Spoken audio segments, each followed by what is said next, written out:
Everyone called him a hero. But one man in town knew what really happened in the snow back in 1951. This is the story of a 70-year lie. When the flags were lowered to half-mast for Mayor Wallace, nobody knew that the letters a quiet veteran in the Historical Society was about to read would rewrite the entire history of their town. Samuel was 82 years old. He was a solitary man. His existence in the town was so quiet, he had become almost invisible over the decades. He woke up at the same time every morning, drank the same bitter black coffee, and walked to the town historical society, where he volunteered. Samuel was a Korean War veteran, but he never ever spoke of it. He wouldn't say the word. He carried the indescribable weight of being the sole survivor for 70 years. The memory of how his entire unit, his best friend Michael, had been massacred on that frozen hill haunted him every single night. He had survived, but he never knew why. Just luck. Working at the Historical Society was his only therapy. Touching other people's pasts safely helped him escape his own. The town was in deep mourning. Mayor Franklin Wallace, the man who had been the pillar of the community for 50 years, had passed away. Wallace was an icon. The perfect family man. The man who built the town from nothing. And most importantly, a decorated, honored veteran who, unlike Samuel's silence, had won medals for heroism in Korea. The town council, unanimously, voted to name the massive, newly built civic center after him to honor his legacy. The town was preparing to celebrate its greatest hero. As part of this honor, the mayor's grieving widow, Eleanor, donated all of her husband's personal effects, his war diaries, his medals, and his private history to the Historical Society. It was a treasure trove for the town archives. The task of opening the boxes and cataloging the items was given to the most meticulous, most trusted, and quietest volunteer, Samuel. Samuel looked at the medals and the framed photographs with a mechanical focus. He looked at the young, uniformed Franklin Wallace, strong, confident. Then, at the bottom of a trunk, wrapped in a faded blue ribbon, he found a thick stack of letters. These were the letters Franklin Wallace had written from the Korean front lines in 1951 and 1952 to his then fiancée, now his widow. Before we continue with this unbelievable story, if you want more jaw-dropping secrets and battles of conscience, hit that subscribe button right now, and let's find out what Samuel discovered in those letters. Technically, Samuel had no right to read these personal letters, but as a historian, he had to catalog them to verify their contents and dates. He carefully opened the first envelope. The date and the location name hit Samuel's stomach like a physical punch. It was 3 days before the massacre. The location was a critical outpost just below the frozen hill where his own unit was stationed. Franklin's letters were not the letters of a hero. They were filled with terror. He hated the war, the mud, the cold, and the proximity of death. He wrote in detail about his plan to get lost during a scheduled troop transfer, how he would blend into the chaos and stay behind the lines. A coldness Samuel hadn't felt in 70 years crept up his spine. His hands began to shake. He opened the last letter. This one was written after the massacre. Franklin's tone had changed. It was no longer just fear. It was panic, deceit, and a shocking, giddy relief. He wrote to his fiancée that they had been ambushed during the transfer, that he had survived, but was separated from his unit. And then came the confession. He had run. The troop transfer had never happened. He admitted he heard the sounds of the ambush after he had deserted his post, admitting he did not turn back. Worst of all, he wrote that, to return home honorably and avoid the shame of being a deserter, he had stolen the identification papers and dog tags from another soldier who had died in the skirmish. A real hero. Samuel couldn't breathe. He was frozen. That outpost, the post Franklin Wallace deserted, That was their warning position. That post going silent was the reason the ambush succeeded. Franklin Wallace hadn't just run. By deserting his post, he had directly caused the massacre of Samuel's entire unit. He was the reason Michael was dead. Samuel hadn't survived because of luck. He survived because he had been on duty at headquarters that day. The town's hero was his friend's killer, and now they were about to carve that killer's name into stone. Samuel sat in the dusty silence of the archive room for hours. The letters felt radioactive in his hands. This 70-year-old secret invalidated the entire town's grief. His first instinct was not anger, but a profound, crippling sadness. He was an 82-year-old invisible man. Who would believe him against a dead saint? He knew he needed more than just the letters. He started using the archive computers. He, a quiet old man, began digging into military archives. He searched for the name of the man Wallace claimed to be. He needed the name of the real hero whose identity had been stolen. But he felt he owed the widow, Eleanor Wallace, the first courtesy. He wrestled with his conscience. Perhaps she already knew. Perhaps this donation was her own secret confession. He arranged a quiet meeting, arriving at her pristine mansion under the guise of returning the personally sensitive letters. Eleanor, the perfect, grieving widow, dressed in elegant black, thanked him for his meticulous care. She was the image of grace. Samuel, struggling, began to gently probe. He mentioned the dates, the location, stating only that the letters were historically significant and that his own unit had been nearby. Eleanor Wallace's demeanor instantly turned to ice. She held her head high. This was the rawest contempt. She looked down on this simple, quiet volunteer. She informed Samuel that her husband was a decorated hero, that his record was impeccable, and that his bravery was beyond question. She called Samuel's probing an insult to her husband's memory. She firmly took the letters and told him his work with the archive was complete. Samuel realized the truth. She didn't know. She wasn't the guardian of the secret. She was the lie's most dedicated victim. That door was closed. This defeat sent Samuel deeper. He now knew he couldn't stop. He returned to the archives. He finally found the records he was looking for. The soldier whose identity Wallace had stolen. His name was Private David Miller. Samuel read Miller's service record. Killed in action. In the exact ambush Samuel survived.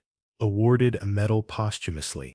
And then Samuel found the detail that changed the stakes entirely. Private Miller had a family, a younger sister, listed as his only next of kin. Samuel searched the public records. That sister was still alive, an 84-year-old woman named Grace, living in poverty in a different state. The realization was horrific. Wallace hadn't just stolen an identity. He stole the honor, the posthumous medals, and crucially, the survivor's pension and benefits that should have gone to Grace. Wallace built his political empire on the foundation of a hero's name, while that hero's real family was left destitute for 70 years. This was no longer just about Samuel's dead friends. It was about a living victim. The naming ceremony for the Wallace Civic Center was approaching. It was only 2 weeks away. This was the ticking clock. Samuel, the silent man, the invisible volunteer, did the unthinkable. He went to the public town hall meeting. When the council opened the floor for public comment on the ceremony, Samuel put his name on the list. When his name was called, the council members looked confused, surprised the old man even had a voice. Samuel walked to the microphone, his hands shaking, holding a single piece of paper. He didn't accuse the mayor of murder. He didn't mention the letters. He simply read a statement. He stated that, as the archivist, he had found significant historical inconsistencies in the official record of the mayor's service, and he formally requested that the naming ceremony be postponed pending a full historical review. The room exploded.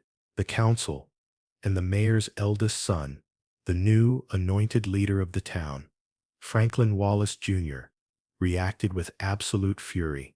This was the public confrontation. Franklin Jr. marched to the podium. He publicly belittled Samuel. He demanded to know who he was, an unknown volunteer, to dare question the service record of a decorated hero. He called Samuel jealous. He implied he was senile. The council shouted Samuel down, accusing him of slander. The motion to name the building passed unanimously. The ceremony would proceed. Samuel went home, humiliated, but he had rattled the cage. Franklin Jr. knew the old man had seen something. 2 days later, Franklin Jr. visited Samuel's tiny apartment. He wasn't yelling. He was smiling. He apologized for the drama at the meeting. He spoke of his father's legacy.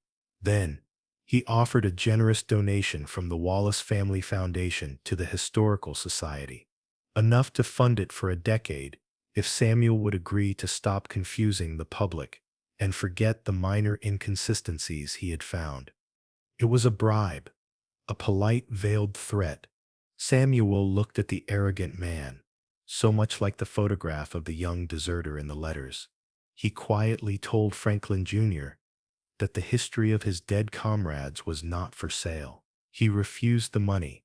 Franklin Jr.'s smile vanished. He left. The next phase of the war began. Franklin Jr. launched a quiet, brutal smear campaign. He didn't go to the press. He went for Samuel's family.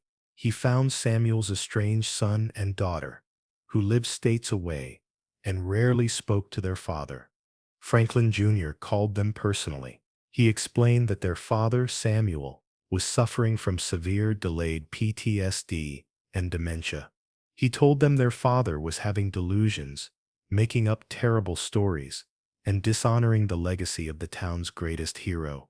He begged them, for their father's own dignity, to intervene. This was the emotional trauma climax. Samuel's own children called him. They didn't ask questions. They accused him. They yelled at him for embarrassing the family. They begged him to stop this insane crusade and seek medical help. Samuel was utterly, completely isolated. The town thought he was a jealous crank. The mayor's family thought he was a threat. And his own children thought he was crazy.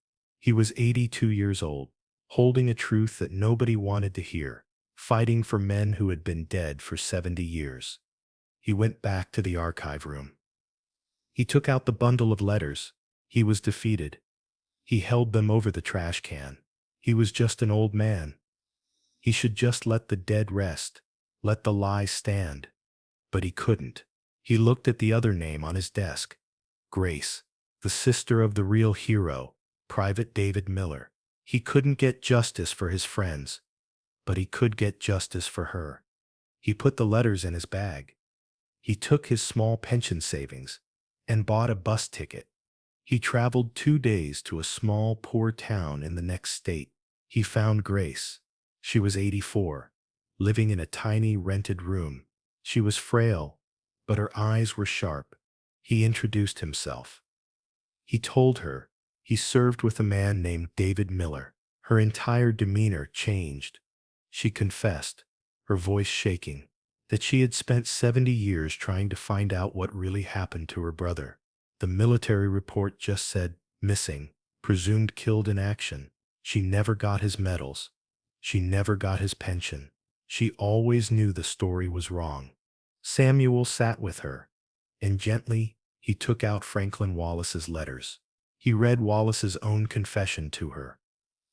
The desertion, the theft of her brother's identity. Grace wept. She cried for 70 years of stolen history, but they were not just tears of sadness. They were tears of vindication. She wasn't crazy. She told Samuel she had one thing left. She gave Samuel the only photograph she had of her brother David in his uniform, a bright-eyed young man, proud and strong. Samuel now had the final piece of the puzzle. He returned home. The day of the naming ceremony arrived. It was a massive public event. The governor was there, the state press. The whole town was gathered on the lawn in front of the brand new civic center, which was draped in a massive red ribbon. A bronze statue of Mayor Wallace stood veiled, ready to be revealed. Franklin Jr. took the podium, delivering a powerful speech about his father's honor, bravery, and legacy. The crowd cheered. The high school band played. As Franklin Jr. reached the crescendo of his speech, ready to unveil the statue, Samuel walked forward. He didn't yell. He didn't go to the podium. He walked, slowly, past the security, directly to the front row, where the widow, Eleanor Wallace, sat. She looked at him, her eyes filled with confusion and contempt. Samuel didn't say a word. He just handed her two things: the bundle of her husband's confession letters and the small, clear photograph of the real hero, Private David Miller. The speech stopped. Everyone watched. Eleanor looked at Samuel. Then she looked down and began to read the letters she had donated but never read herself. She read her husband's own words, describing his fear, his plan, his desertion, and the theft of the dead man's identity. The camera focused on her face as 70 years of lies collapsed. Her perfect, heroic marriage dissolved in her hands.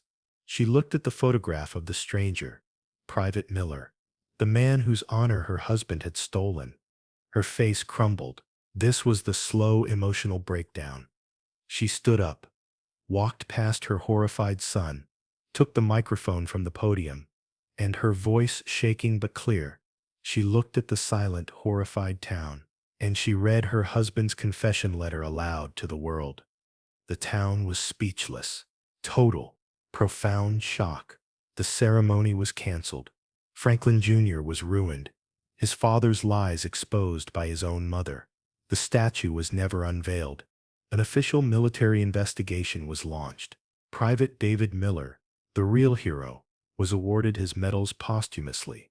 His surviving sister Grace received 70 years of back-paid benefits and honors, allowing her to live her final years in the dignity her brother had earned for her. The town, ashamed of their blindness and their treatment of Samuel, apologized. They voted again. The new Civic Center was renamed the Miller Ambush Unit Memorial Center. Samuel was no longer the invisible man. He returned to the Historical Society, not to hide in the archives, but to sit at the front desk. He finally began to write the true history of his unit, ensuring that this time, the real heroes were not forgotten.